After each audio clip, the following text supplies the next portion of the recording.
Ce mercredi 6 mars 2024, le Conseil des ministres s'est réuni sous la présidence du chef de l'État, M. Patrice Talon. Les décisions que voici ont sanctionné la séance. Il s'agit essentiellement de communication.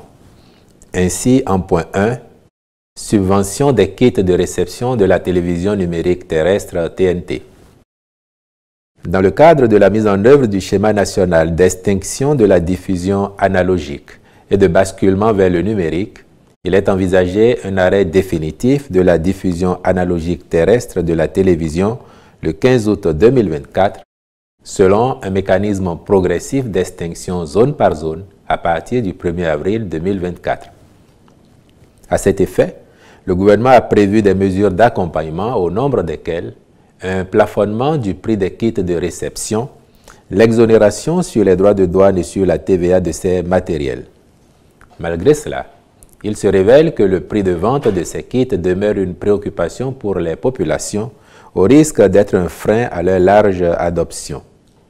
C'est pourquoi le Conseil a marqué son accord pour que le kit de réception soit cédé au prix de 5 000 francs CFA au lieu de 18 000 francs CFA, soit 3 500 francs s'agissant du décodeur et 1 500 francs CFA pour l'antenne et les accessoires. Ce faisant, le montant de la subvention de chaque kit de réception est de 13 000 francs CFA. Cette nouvelle mesure d'allègement des prix de cession s'étendra jusqu'à l'épuisement des stocks de matériel acquis avec l'appui de l'État. Pour ce faire, et afin d'éviter une distorsion sur le marché, le Conseil a autorisé l'acquisition par l'État des stocks et commandes en cours des distributeurs dont les décodeurs ont été agréés par la Haute Autorité de l'audiovisuel et de la communication. Ces équipements seront également cédés au prix subventionné. La finalité recherchée est que la TNT soit une réalité dans les délais prévus, avec un taux de couverture appréciable en kit sur toute l'étendue du territoire national. En point 2, compte rendu des missions de chirurgie cardiaque réalisées au Centre national hospitalier universitaire Hubert Koutoukou Maga de Cotonou de 2021 à 2023. Du 29 mars 2021 au 21 septembre 2023, 12 missions se sont déroulées et ont permis de prendre en charge 105 patients, dont 100 ont été opérés à cœur ouvert et 5 à cœur fermé.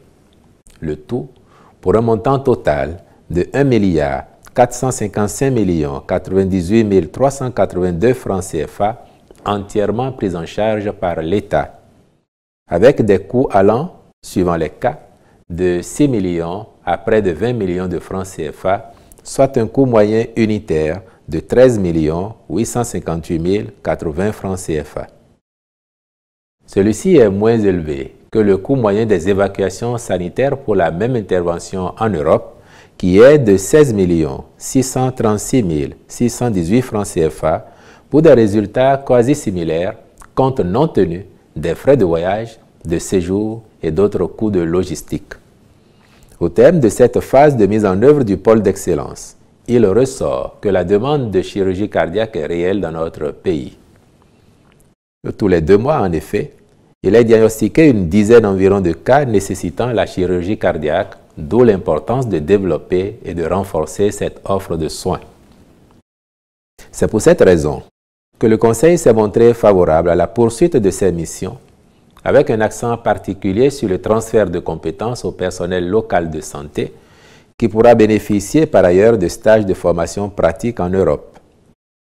L'objectif visé est le renforcement des capacités des professionnels du domaine qui, à terme, prendront le relais dans la réalisation des interventions de chirurgie cardiaque sur place et assureront pleinement le fonctionnement du service de cette spécialité qui sera ouvert au Bénin sans assistance externe. C'est dans ce cadre que le Conseil des ministres a décidé, lors de sa séance du 29 novembre 2023, de la mise en stage en France pour 6 mois d'un premier groupe de 30 médecins praticiens et paramédicaux associés aux 12 missions. Le ministre de la Santé veillera à la mise en œuvre cohérente des recommandations issues de l'évaluation de celle-ci.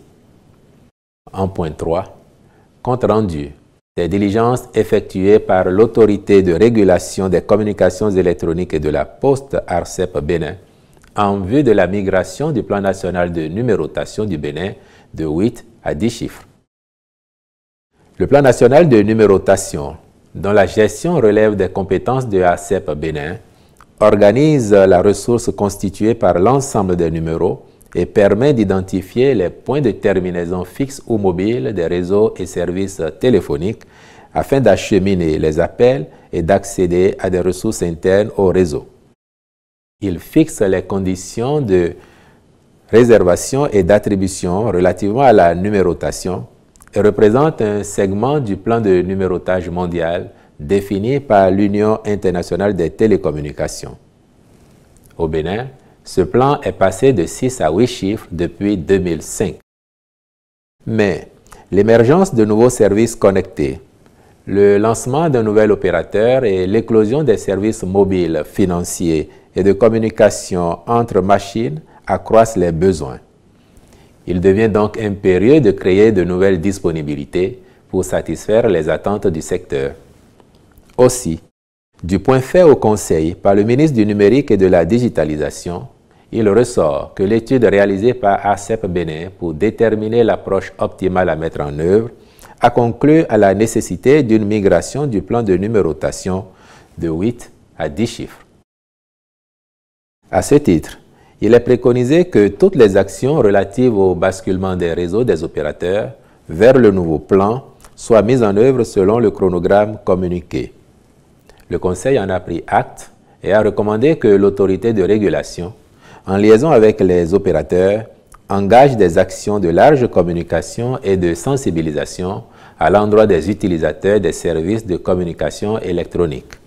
Le ministre du Numérique et de la Digitalisation veillera à la bonne exécution de l'opération.